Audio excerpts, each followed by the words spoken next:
about to let y'all know how we rep the Cowboys out here in the DMV.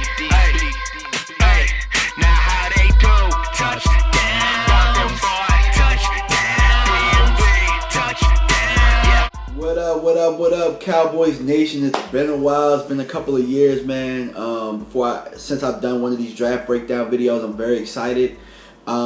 Really what I'm going to start trying to do is a series, probably maybe a series a month or however I do it, where I touch on the positions of need.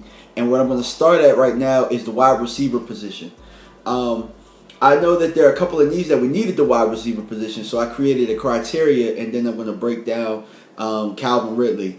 So the Cowboys need a great route runner that creates separation. At this point, that's something that we don't have. Our offense has become pretty predictable, and we just don't have a go-to, as you would say, a layup in basketball. We don't really have a layup, so that's what we need. We need somebody that's go-to type hands. They have pretty good hands that can make actually contested catches when we need them to. We need somebody that can create a release off the line and create some space for themselves and make it a much easier throw with our quarterback, Dak Prescott. As Cowboys fans know, Dak Prescott isn't the most accurate quarterback in the world, but he's our guy. He's who we're building the offense around in the future, and we need Dak-friendly guys. And somebody that can play multiple positions. As I stated before, the offense is pretty, predictable. We need somebody that can line up in the slot, that can move around, and create different mismatch problems. We need somebody that can kind of help our offense become a little bit more innovative. I watch other teams, and I'm just jealous at what they can do. Like Pittsburgh, for example, I'm jealous at what they can do with Antonio Brown, where they can move him here, move him there, match him up against linebackers and safeties that just don't have any chance at all. So without any further ado, I'm going to get into Calvin Ridley. But before I do that, a lot of people are going to realize that when I do this series, there are a couple of guys that I haven't touched on. Three of them are Courtland Sutton, who's slated to be, I guess, the number one guy in this draft at receiver. James Washington out of Oklahoma State, and Marcel Aitman. The reason that I left these guys out is because we already have a receiver similar to all three of those guys in Dez Bryant. The reason that I'm leaving them out is because I'm going to go forward as if Dez Bryant is going to be on this roster.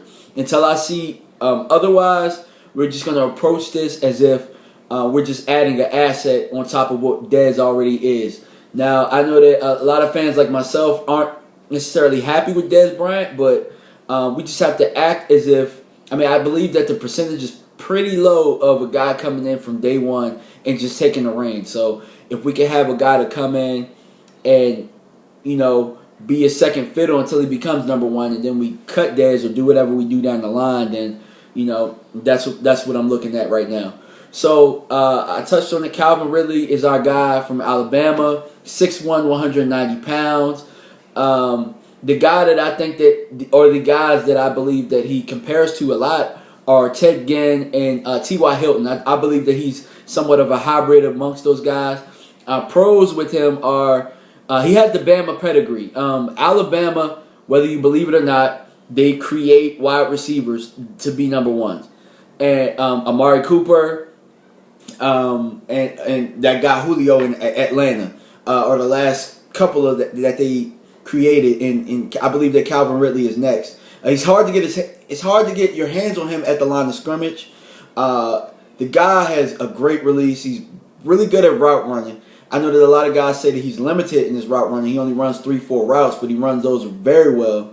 And I'll touch on why we may not have seen all that he offers later. He can move around. He can play multiple positions. He can play the outside. He can move in motion. He can play the inside. We need a guy like that. He checks off those boxes. And he's played against top-level competition. Anybody that you want to see him against, you can see him against. You can see him against Ohio State. You can see him against all of the teams in the SEC. You just saw him against Georgia.